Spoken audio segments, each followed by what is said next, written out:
Liberando sus frenos.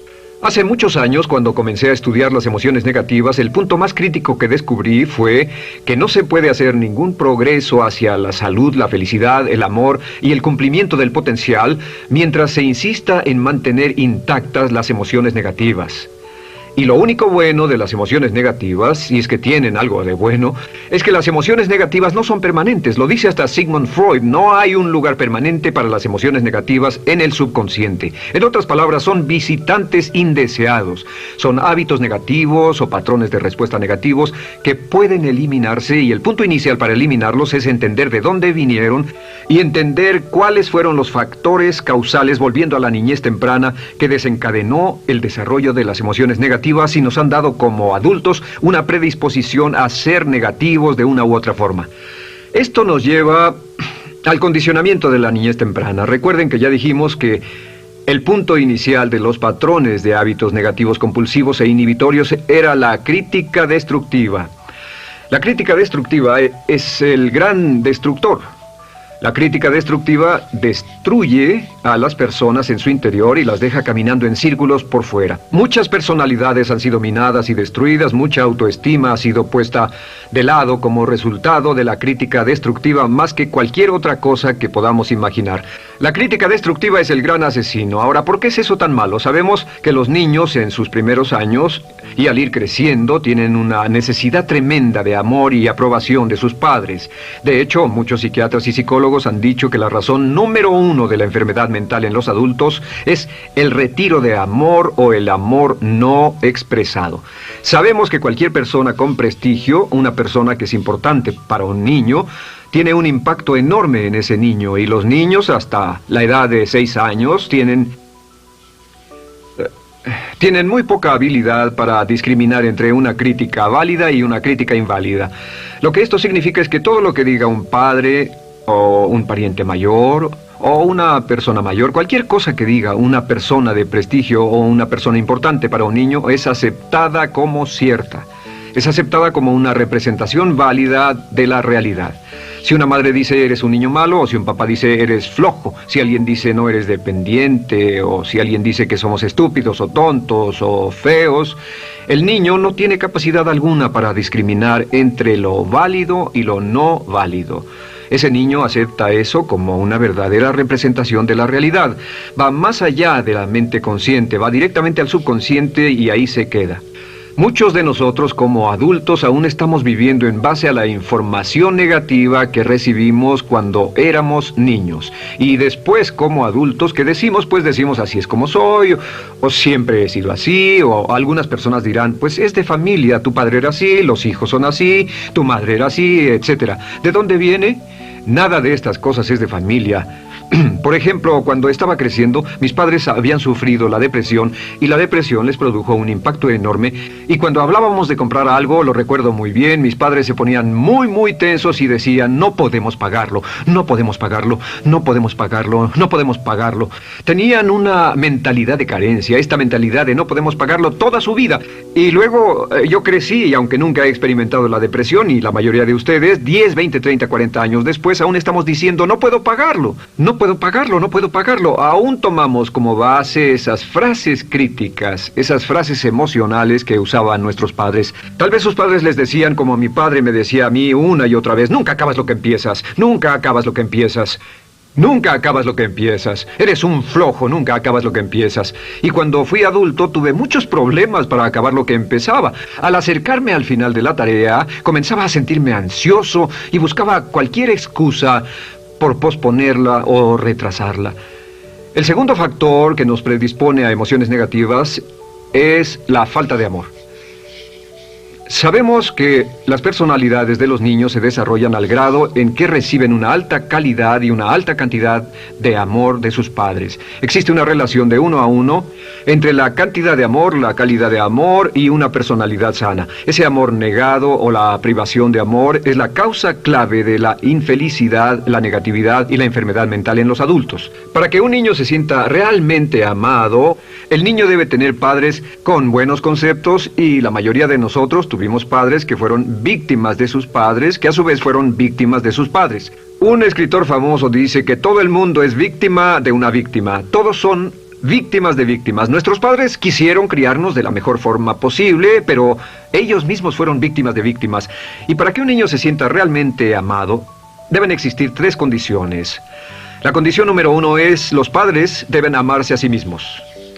Los padres deben amarse a sí mismos. Recuerden, nunca le podrán dar más amor a otros que el que sienten por sí mismos. Si no se aman a sí mismos, no pueden amar a sus hijos. Si tienen un poco de amor por sí mismos, deben difundirlo en sus hijos. Si tienen poco amor por sí mismos y es absorbido por sus esposos, entonces, a veces, aunque deseen amar a sus hijos, no tienen amor que darles. Sus padres querían amarlos y en muchos casos no tenían amor para darles, y eso es porque nunca lo recibieron cuando crecieron. El segundo requisito es: los padres deben amarse mutuamente. Para que un niño crezca sintiendo confianza en sí mismo, crezca sintiéndose amado, a salvo y seguro, debe crecer en un ambiente donde los padres se amen. No hay nada que le dé más temor a un niño que crecer en un hogar donde los padres peleen entre sí, donde los padres no se amen, donde haya dificultades, porque el niño siempre tiene una tendencia, primero que nada, ser una víctima, pues al niño se le grita y se le vocifera, y entonces cree que la razón por la que mamá y papá pelean es su culpa.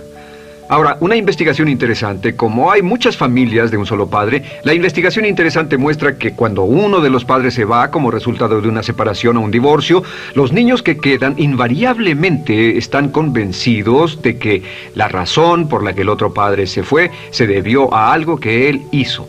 Y es importante que si un matrimonio o una relación va a terminar y uno se va a ir, que el padre que se quede les diga a los niños una y otra vez que la razón por la que la relación no funcionó no tuvo nada que ver con ellos. Solo tuvo que ver conmigo y con papá, conmigo y con mamá. No tiene nada que ver con el niño. El niño necesita oírlo muchas veces antes de que se sienta confiado y seguro. Y por supuesto, siempre es mejor que un niño sea criado por un padre que lo ama que por 2 padres que no se aman.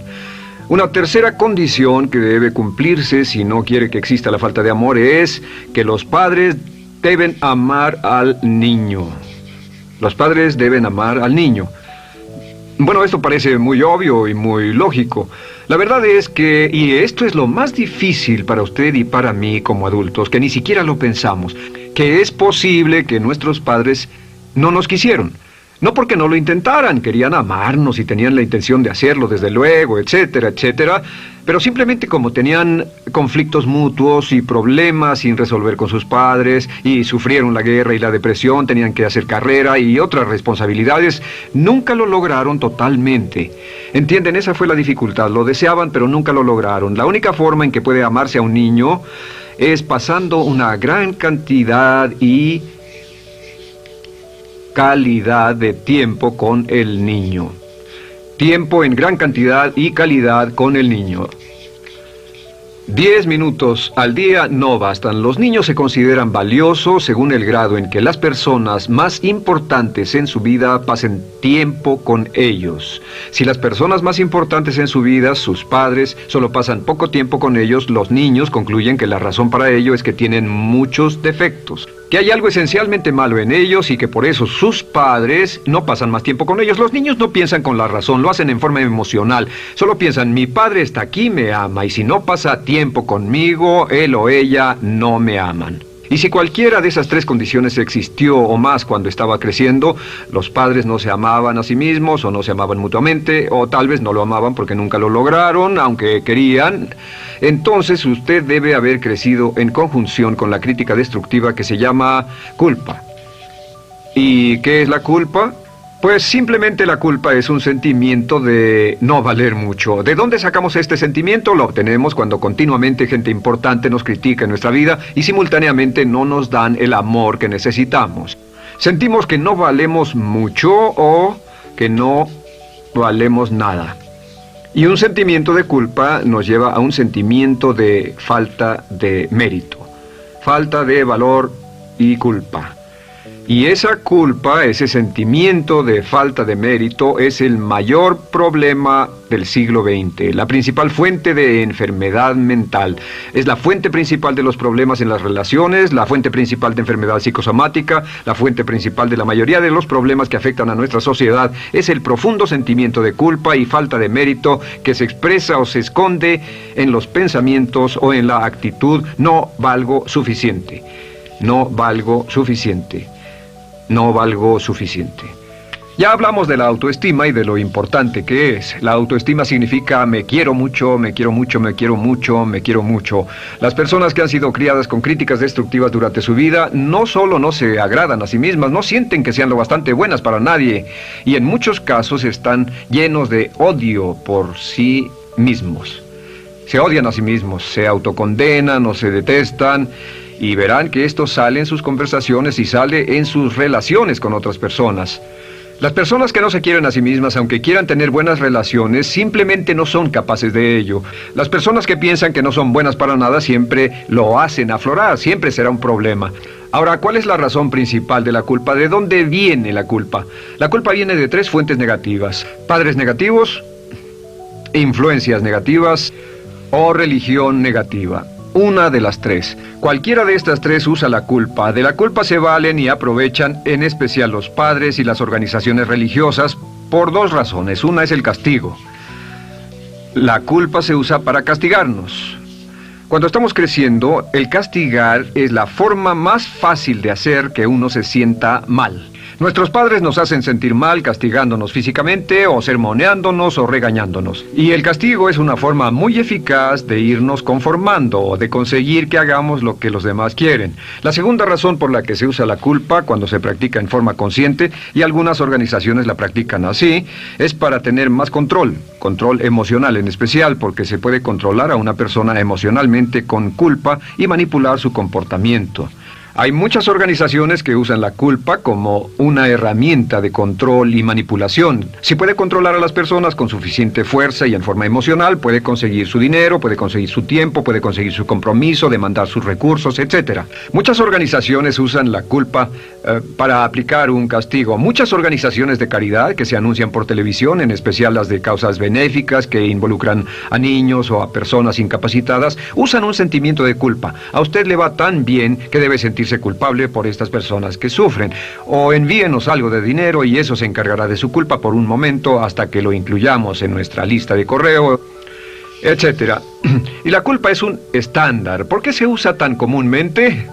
Pues primero que nada porque casi todos nosotros la tenemos en mayor o menor grado. Y número 2, es fácil. La culpa es fácil. ¿Por qué nuestros padres la usan con nosotros? ¿Por qué nuestras madres la usan con nosotros? Nuestras madres pueden controlarnos con la culpa en un cuarto repleto. Nuestra madre puede controlarnos a miles de kilómetros por teléfono. Los padres usan la culpa en sus hijos porque sus padres usaban la culpa en ellos y así sucesivamente. Es lo más fácil. No existe un esfuerzo físico. Puede hacerse con una mirada o de reojo o una palabra. Ya sabe que las personas siempre buscan lo más fácil. Esté alerta. Ustedes han sido criados en un ambiente donde se les ha hecho sentir culpa y casi todos lo vivimos. Debemos entender que la culpa es como una letrina o bacterias emocionales negativas que se colocan en la raíz de su psique o su subconsciente y activan todas las demás emociones negativas: furia, odio, envidia, resentimiento, frustración y duda, temor, etcétera. Las crea y las activa a todas, y la forma para en realidad deshacerse del centro es exorcizarlo, extirparlo. Y es lo que vamos a hacer el resto de esta sesión. Primero, ¿cómo podemos saber si nos criaron con sentimientos de culpa? Bien, a esto le llamamos la manifestación adulta de la culpa. Manifestación adulta de la culpa. Puede saber, probándose a sí mismo, cuánto de esto tiene.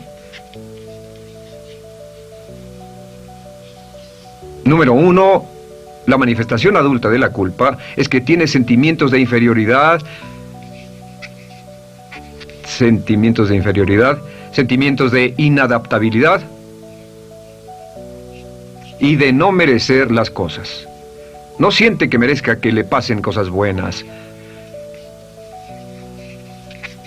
Si una persona ha sido criada con crítica destructiva y se le hace sentir culpa, entonces cuando logra éxito, aún con un tremendo esfuerzo, tiene una tendencia terrible de sentir que no se lo merece. A esto se le llama, por cierto, temor al éxito.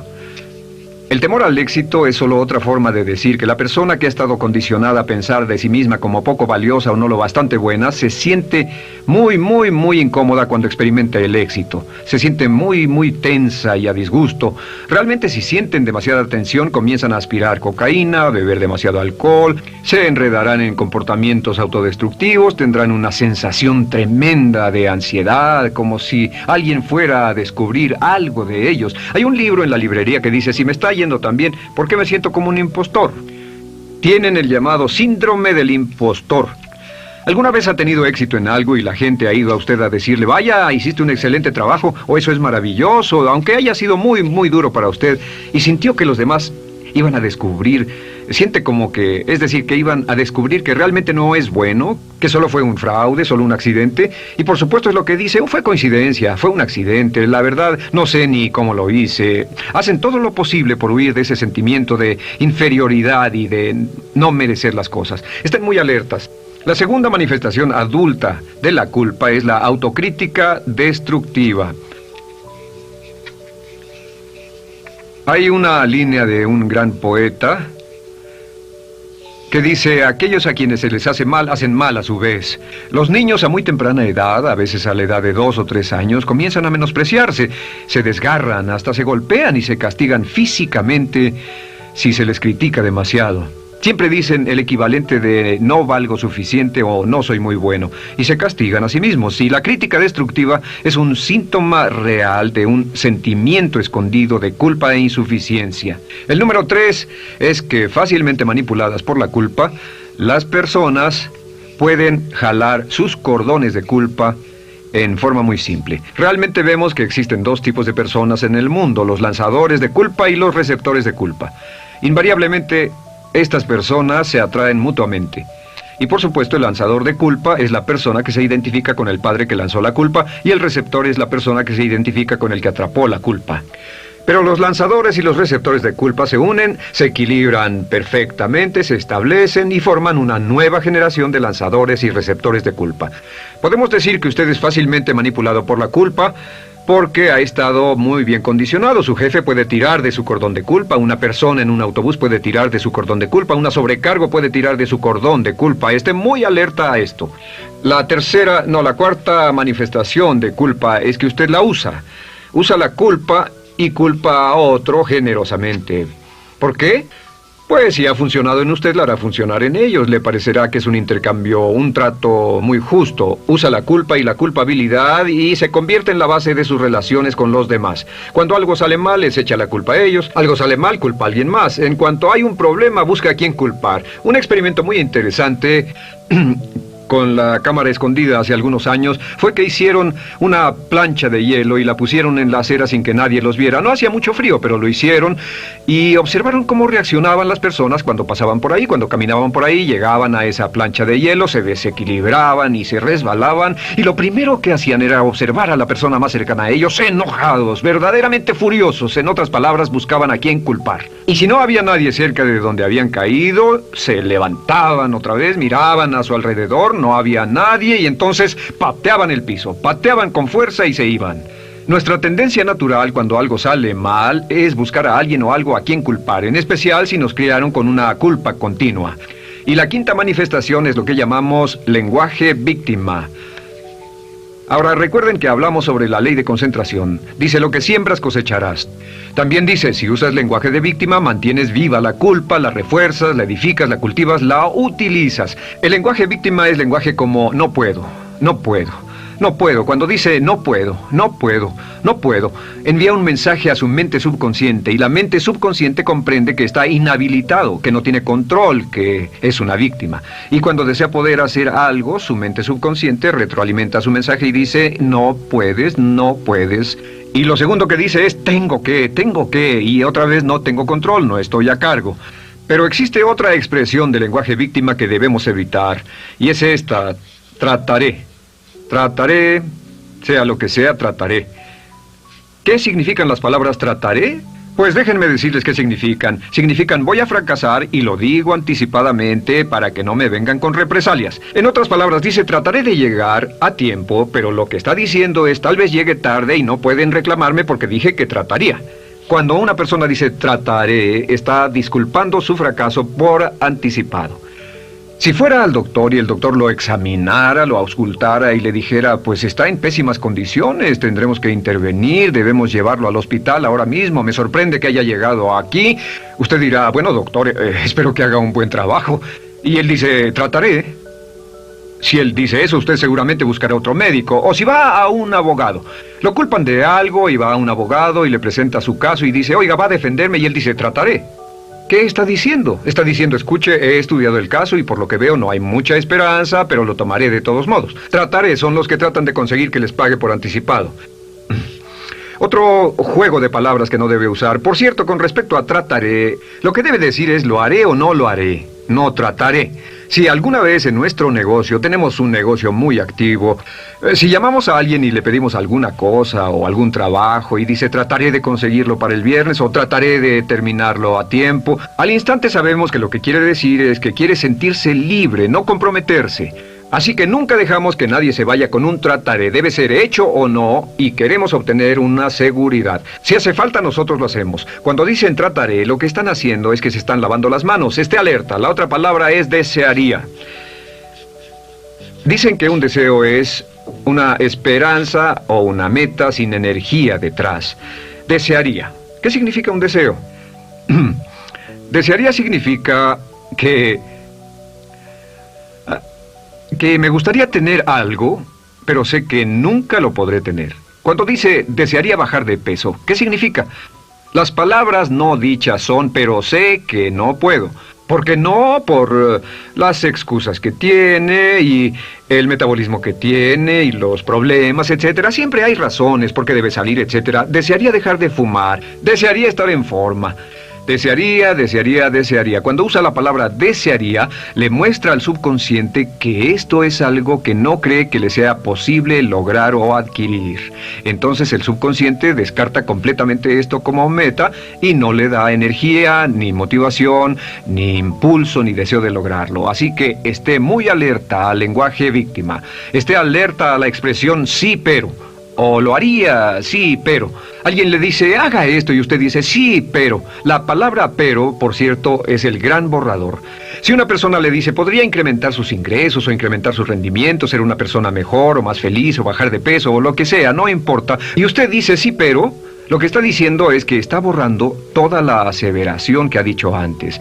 Manda un mensaje a su subconsciente que dice, no hay posibilidad. Y no hace esfuerzo, no otorga energía, no ejerce capacidad alguna hacia el logro de esa meta. Y las personas que han sido criadas con culpa tienen 5 cualidades o 5 manifestaciones de adultos. Una es que se sienten inferiores, se sienten inadecuadas, sienten que no merecen que les pasen cosas buenas. Estén muy alertas a eso. El número 2...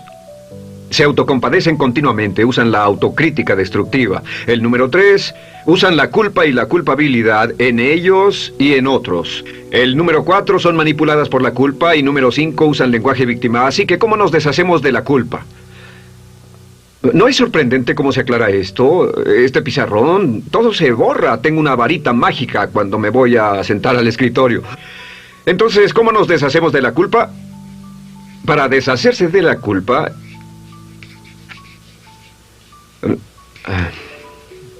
este es el proceso. Tiene algunos pasos importantes. Número 1, el primero de la lista, elimine la autocrítica. Elimine la crítica autodestructiva. En otras palabras, nunca diga nada destructivamente crítico de usted mismo. No lo diga. Esta es la regla básica. El subconsciente acepta lo que diga usted como cierto, como un mandato. Así que no diga nada de sí mismo que no desee sinceramente que sea cierto. No diga estoy cansado, estoy gordo. No diga no puedo o debo. No diga nada a menos que quiera que sea cierto. Las palabras que van después de la palabra yo son las palabras que su subconsciente registra como mandatos, excepto cuando dice yo desearía o lo intentaré. Así que elimine la crítica destructiva. Siempre hable en términos positivos sobre usted. Me gusta mi persona, puedo hacerlo, lo haré, escogí hacerlo, pero nunca diga no, no puedo. Número 2 es no dejarse manejar por la culpa. Rehúse ser manejado por la culpa. Porque cada vez que le permita a alguien que lo manipule por la culpa, ¿sabe qué pasa? Refuerza y hace más poderoso el efecto de la influencia de la culpa en su vida. Cuando yo crecí, debo decir que yo crecí en una familia que estaba muy influenciada por la religión negativa. Realmente mi madre, Dios la bendiga, tenía un cinturón negro en el pecado e hizo un trabajo verdaderamente soberbio en ello. Y yo tardé en sobreponerme. Cuando me casé con Bárbara, ella también venía del mismo tipo de familia y recapacitamos. Hay una hermosa respuesta cuando uno de los dos caía de nuevo en los viejos patrones. Decía, no tratas de hacerme sentir culpable, ¿o sí? No tratas de hacerme sentir culpable, ¿o sí? Solo diga, no tratas de hacerme sentir culpable, ¿o sí? Y no deje que las personas lo manipulen usando la culpa. El número 3, no use la culpa o la culpabilidad y anuncie que no va a usarla. No la use en otras personas y permita que sus hijos o su cónyuge digan lo mismo. No tratas de hacerme sentir culpable, ¿o sí? Repítalo una y otra vez. Y si la otra persona le dice, eso es lo que trato, contéstele, no va a funcionar. Y no funcionará. Es que la culpa solo funciona mientras usted no sepa que está siendo usada en usted. El número 4 es lo que llamamos la ley del perdón. Es la más importante de todas. Realmente es el centro, es el meollo de toda esta sesión.